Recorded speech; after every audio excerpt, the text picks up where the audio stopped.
Olá, eu sou Eliane Toyokawa Matsuyama, sou fonoaudióloga da Unidade de Referência em Autismo do Estado de São Paulo. E hoje nós vamos conversar um pouquinho sobre a comunicação, a linguagem, a atuação do fonoaudiólogo e o transtorno do espectro autista.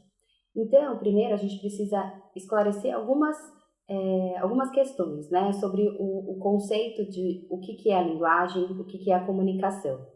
A linguagem nada mais é que a simbolização do nosso pensamento, né? Então, parte dela é inata, nasce com a gente, e parte dela, ela precisa ser experienciada.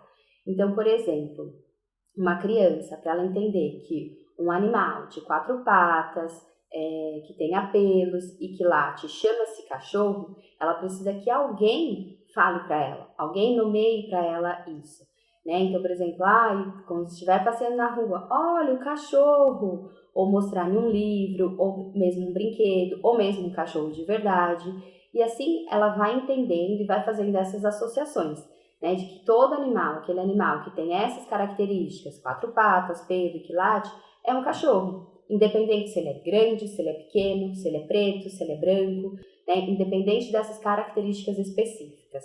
Então isso é a linguagem. E o bebê, quando ele nasce, ele vai desenvolvendo algumas habilidades que ajudam o desenvolvimento da linguagem. Então, por exemplo, o olhar, a localização sonora, a imitação, né? Porque a gente sabe que as crianças aprendem muito pela imitação e isso vai desenvolver também a linguagem, o jogo simbólico, o faz de conta, né? Então, é um conjunto de habilidades que vão favorecer o desenvolvimento da linguagem. Já a comunicação é um ato interativo que precisa de 2 pessoas, pelo menos 2 pessoas, né? Então, a gente vai precisar de um emissor, que é aquela pessoa que vai emitir a informação, né? Ela vai transmitir essa informação, e um receptor, que é quem vai receber essa informação. Mas como é um ato interativo, precisa que tenha uma interação entre essas 2 pessoas. Como foi explicado pela doutora Mariana sobre os diagnósticos, o transtorno do espectro autista ele tem um prejuízo significativo na comunicação, né? Um dos critérios é que tenha esse prejuízo na comunicação. E aí a gente vê que a atuação do fonoaudiólogo é justamente assim, justamente nisso, né? De diminuir esses prejuízos comunicativos. Então, fazer com que aquele paciente que tem o transtorno do espectro autista, que ele tenha menos prejuízo na comunicação, que ele consiga se comunicar de uma forma funcional. Essa comunicação, ela pode ser tanto verbal quanto não verbal. Então, o que significa isso? A comunicação verbal é a comunicação por meio da fala, né, que é o mais comum, né? Mas a gente também tem pacientes, pessoas que não se comunicam pela fala, que têm uma comunicação não verbal. Então, eles vão precisar de um apoio, de um auxílio, de uma comunicação alternativa. Então, a gente pode ter comunicação alternativa por meio de figuras, por meio de imagens, pela escrita, né?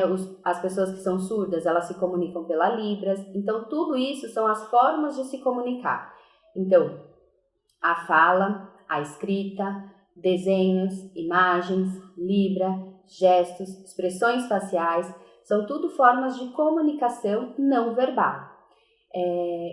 Assim, uma coisa que tem que ficar bem claro, bem importante, né, e a diferença é que, assim, muitas pessoas acham que, aquela pessoa que não fala, ela não se comunica. Não, isso não é verdade, né, pelo contrário, a gente consegue se comunicar de outras formas.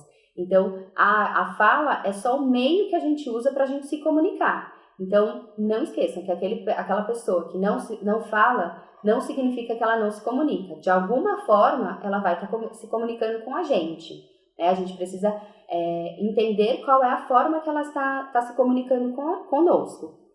Então, a gente até vê, por exemplo, nos pacientes com transtorno do espectro autista, que muitas vezes tem uma relação muito forte com relação aos comportamentos disruptivos, disfuncionais, com a comunicação. Então, às vezes, por uma dificuldade de comunicar uma dor, um incômodo, eles podem apresentar esses comportamentos disfuncionais. Por isso também que é muito importante a gente ter uma equipe multidisciplinar, transdisciplinar, atendendo esses pacientes, né? Porque aí vai entrar a atuação do psicólogo nesse momento, para a gente conseguir adequar tanto a forma comunicativa desse paciente, quanto adequar esses comportamentos.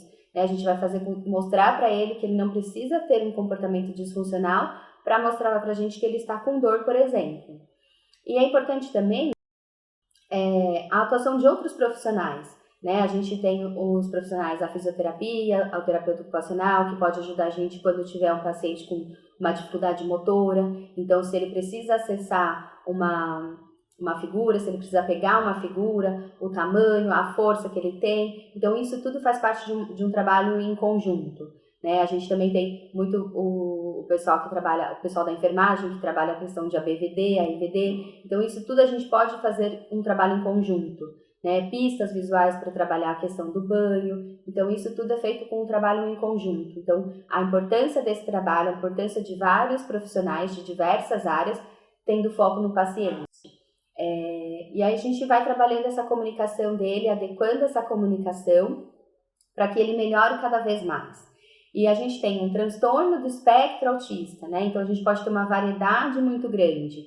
A gente pode ter aquele paciente que é verbal, com uma fala funcional, e que a gente vai trabalhar algumas sutilezas, então, relacionadas à entonação, por exemplo, quanto aquele paciente que fala, mas apresenta muita ecolalia, tanto a ecolalia imediata quanto a ecolalia tardia, Então, o que é a ecolalia? É a repetição da palavra.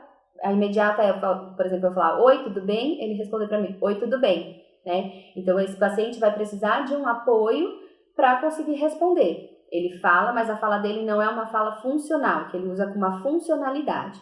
Então, a gente pode usar de outros recursos para ajudá-lo a se comunicar de uma forma mais, de uma maneira melhor mesmo, Então, a gente pode também ter pacientes que não são verbais e que aí a gente vai fazer uso dessa comunicação alternativa. Acho que é isso, espero que vocês tenham aproveitado. Obrigada, até a próxima.